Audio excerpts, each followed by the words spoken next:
सुप्रभात। कक्षा दूसरी, विषय हिंदी, उपविषय पाठ 5, रसीले आम। पुस्तक का नाम नई गुलमोहर हिंदी पाठ्य पुस्तक। व्याख्यान 1।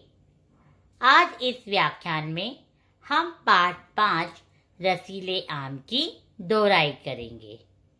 सबसे पहले हम पाठ को पढ़ेंगे, तत्पश्चात उसमें आए कठिन शब्द, शब्दार्थ व प्रश्न उत्तर व भाषा ज्ञान को भी जानेंगे। तो चलते हैं, पाठ 5 रसीले आम को पढ़ते हैं। गर्मी शुरू होते ही आम की दुकानें सज जाती हैं। गली मोहल्ले में रेहड़ी वाले आम लेकर आ जाते हैं। हर जगह आम ही आम दिखाई देने लगते हैं। ऐसा लगता है कि मानो आम ने प्रतियोगिता में सभी फलों को हराकर चारों ओर अपनी धूम मचा दी है। आम फलों का राजा कहलाता है। दशहरी, सफेदा, चौसा, लंगड़ा, सिंदूरी और ना जाने कितने तरह के आम होते हैं। आम के हरे भरे बगीचों में पेड़ों से लटकते पके अधपके आमों को देखने का अपना ही आनंद होता है। आम लगने से पहले इन पर बोर आते हैं। जैसे कि चित्र में दिखाया ना, आम आने से पहले इस प्रकार के बोर आते हैं। अमराइयों में कोयले गाने लगती हैं। आमों के शौकीन तोतों को भगाने के लिए माली चौकस रहते हैं। चुपके से आम तोड़कर खाने वाले बच्चे माली के हाथ आ गए तो उनकी खैर नहीं होती। आम को अमृत फल भी कहा जाता है, क्योंकि यह अमृत के समान मीठा और गुणकारी होता है। कच्चे आम की चटनी बनती है। कच्चे आमों को भूनकर या उबालकर उसमें चीनी मिलाकर पन्ना तैयार किया जाता है। इसे पीने से गर्मियों में लू नहीं लगती, इसलिए लोग गर्मियों में भोजन के साथ पन्ना नियमित रूप से पीते हैं। कच्चे आमों से कई तरह के अचार तैयार किए जाते हैं। जूस की दुकानों पर मैंगो शेक पीने वालों की भीड़ लगी रहती है। मित्रों और रिश्तेदारों के यहाँ जाते समय लोग आम लेकर जाते हैं। शायद ही कोई ऐसा व्यक्ति होगा जिसे आम अच्छे ना लगते हो। सुबह का नाश्ता हो या दिन का भोजन, शाम हो या रात का भोजन, आम तो हर समय खाया जाता है। तो बच्चों, आपने सीखा कि रसीले आम से क्या क्या सीखा। आपने सीखा आम के विभिन्न किस्मों के नाम होते हैं। आम से बनने वाले खाद्य तथा पेय पदार्थों के नाम। खाद्य मतलब जो उगते हैं, पेय मतलब जो पीने योग्य होते हैं। ठीक है, तो अब हम जानते हैं आम के बारे में। जैसे कि मैंने आपको बताया था, आम कई तरीके से होते हैं, है ना। तो देखो, हरे रंग का भी होता है, पीले रंग का भी होता है, नारंगी रंग का भी होता है।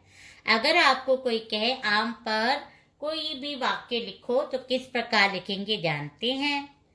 आम एक फल है, इसका रंग पीला, हरा और नारंगी होता है। यह खट्टा और मीठा होता है। यह बहुत रसीला होता है। आम के अंदर एक बड़ी गुठली होती है। आम से अचार, जूस, आम पापड़ आदि बनते हैं। तो जाना किस प्रकार हम आम के बारे में लिख सकते हैं।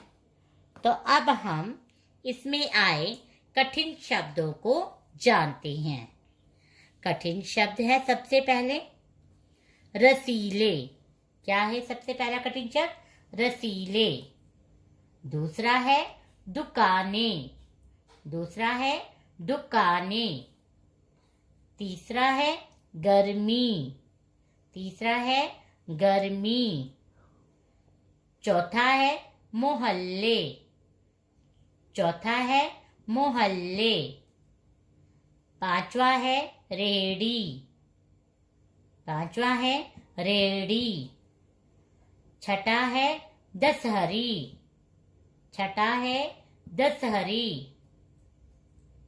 सातवां है सफेदा। सातवां है सफेदा। आठवां है चौसा। आठवें नंबर पे है चौसा। नौवें पे है लंगड़ा। नौवें पे है लंगड़ा। 10वें पे है अधपके। 10वें पे है अधपके। 11वें पे है बौर। 11वें पे है बौर। 12वें पे है आनंद। 13वें नंबर पे है अमराइयों। 13वें नंबर पे है अमराइयों। 14वें नंबर पे शौकीन। 14वें नंबर पे शौकीन। 15वें नंबर पे चौकस। 15वें नंबर पे चौकस। 16वें नंबर पे खैर। 16वें नंबर पे खैर। 17वें नंबर पे प्रतियोगिता। 17वें नंबर पे प्रतियोगिता। 18वें नंबर पे है नियमित। 18वें नंबर पे है नियमित। 19वें नंबर पे पन्ना। 19वें नंबर पे पन्ना। 20वें नंबर पे मैंगो। 20वें नंबर पे मैंगो। अब आपने कठिन शब्दों को जाना, अब आप जानेंगे शब्दार्थ। शब्दार्थ अर्थात शब्दों के जो अर्थ बताए। पहला है रेड़ी वाला, जिसका अर्थ है ठेले वाला। पहला है रेड़ी वाला, जिसका अर्थ है ठेले वाला। दूसरा है धूम मचाना, जिसका अर्थ है प्रसिद्धि पाना। दूसरा है धूम मचाना, जिसका अर्थ है प्रसिद्धि पाना। तीसरा है अमराई, जिसका अर्थ है आम का बगीचा। तीसरा है अमराई, जिसका अर्थ है आम का बगीचा। चौथा है खैर, जिसका अर्थ है अच्छा। चौथा है खैर, जिसका अर्थ है अच्छा। पांचवा है लू, जिसका अर्थ है गरम हवा। पांचवा है लू, जिसका अर्थ है गरम हवा। छठा है नियमित, जिसका अर्थ है प्रतिदिन। छठा है नियमित, जिसका अर्थ है प्रतिदिन। सातवां है मैंगो शेक, जिसका अर्थ है आम और दूध से बना पेय। मैंगो शेक, जिसका अर्थ है आम और दूध से बना पेय। आठवां है प्रतियोगिता, जिसका अर्थ है मुकाबला। आठवां है प्रतियोगिता, जिसका अर्थ है मुकाबला। 9वां है अधपका, जिसका अर्थ है आधा पका हुआ। 9वां है अधपका, जिसका अर्थ है आधा पका हुआ। 10वां है बौर, जिसका अर्थ है आम की मंजरी। बौर, आम की मंजरी। 11वां है शौकीन, जिसका अर्थ है शौक रखने वाला। 11वां है शौकीन, जिसका अर्थ है शौक रखने वाला। 12वां है चौकस, जिसका अर्थ है सावधान। 12वां है चौकस, जिसका अर्थ है सावधान। 13वां है पन्ना, जिसका अर्थ है आम का बना हुआ खट्टा मीठा शरबत। 13वां है पन्ना, जिसका अर्थ है आम का बना हुआ खट्टा मीठा शरबत। तो अब आपने शब्दार्थ को जान लिया। अब हम प्रश्नोत्तर को दोहराते हैं। पहला प्रश्न दिया गया है, आम लगने से पहले आम के पेड़ों पर क्या लगता है? क्या है प्रश्न? आम लगने से पहले आम के पेड़ों पर क्या लगता है? तो इसका उत्तर है, आम लगने से पहले आम के पेड़ों पर बौर लगते हैं। क्या है उत्तर? आम लगने से पहले आम के पेड़ों पर बौर लगते हैं। दूसरा प्रश्न है, कोयले कहाँ गाने लगती हैं? कोयले कहाँ गाने लगती हैं? जिसका उत्तर है, अमराइयों में कोयले गाने लगती हैं। जिसका उत्तर है, अमराइयों में कोयले गाने लगती हैं। अगला प्रश्न है, प्रश्न नंबर 3, आम को अमृत फल क्यों कहा जाता है? आम को अमृत फल क्यों कहा जाता है? तो उत्तर है, आम को अमृत फल इसलिए कहा जाता है क्योंकि यह अमृत के समान मीठा और गुणकारी होता है। क्या है इसका उत्तर? दोबारा जानते हैं। आम को अमृत फल इसलिए कहा जाता है क्योंकि यह अमृत के समान मीठा और गुणकारी होता है। चौथा प्रश्न है, आम से क्या क्या बनता है? आम से क्या क्या बनता है? तो उत्तर है, आम से चटनी, अचार, पन्ना, मैंगो शेक आदि बनता है। क्या है उत्तर? आम से चटनी, अचार, पन्ना, मैंगो शेक आदि बनता है। 5वां है, आपको आम से बनी कौन सी चीज़ें ज़्यादा पसंद हैं? इसे आप अपने अनुसार लिखेंगे। मैंने भी अपने अनुसार लिखा है।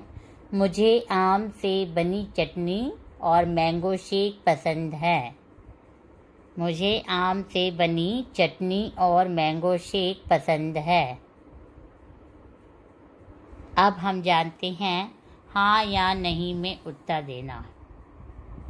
आम सर्दियों का फल है, क्या ये सही है? आंसर है नहीं। अमराइयों में तोते गाने लगते हैं, क्या ये वाक्य सही है? नहीं। आम से पन्ना बनता है, आम से पन्ना बनता है? हाँ। आम कई तरह के होते हैं, बिल्कुल सही।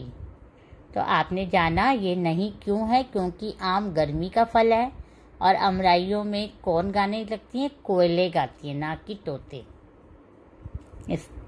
अब हम भाषा ज्ञान को जानते हैं। आज हम भाषा ज्ञान में सबसे पहले जानेंगे एक के अनेक लिखिए। मतलब जो एक चीज़ है उसको अनेक में किस प्रकार लिखते हैं, देखते हैं। दुकान, दुकान का अनेक बनेगा दुकानी। गली, गली का बनेगा गलियाँ। कोयल, कोयल का बनेगा कोयलें। चिड़िया, चिड़िया का बनेगा चिड़ियाँ। आँख, आँख का बनेगा आँखें। अमराई, अमराई का बनेगा अमराइयाँ। आप प्रश्न नंबर 2 को देखेंगे। विशेषता बताने वाले शब्द चुनकर लिखिए। यहाँ मैंने शब्द दिए हैं, विशेषता जो बताते, विशेषता क्या है? शौकीन, बड़े, समझदार, हरे भरे, अधपके, काली। तो इन विशेषता को शब्द के साथ समझकर लिखना है। जैसे बगीचे का बना हरे भरे, विशेषता बता रहे ना, हरे भरे। तोते कैसा है? शौकीन है तोते। कोयल कैसी है? काली है, तो काली आया। आम क्या है? अधपके, ये इसकी विशेषता है। पेड़ क्या है? बड़े हैं। बच्चे कैसे हैं? समझदार हैं।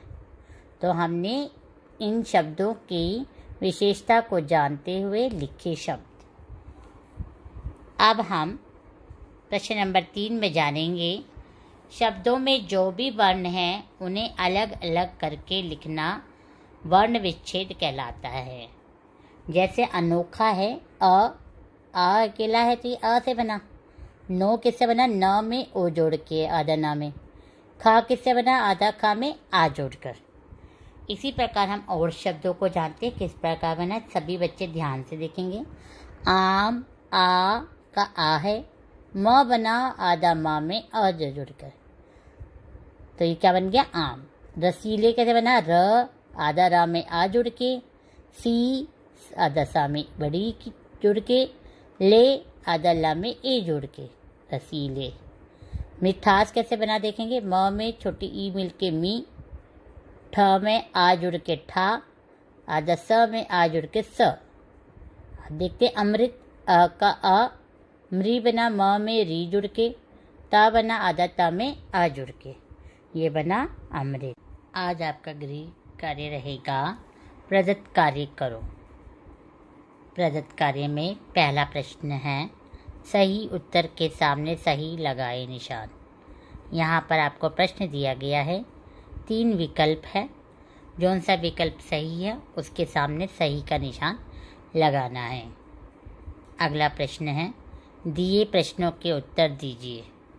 यहाँ आपको प्रश्न दिए गए हैं जिनके आपको उत्तर सोचकर लिखने हैं।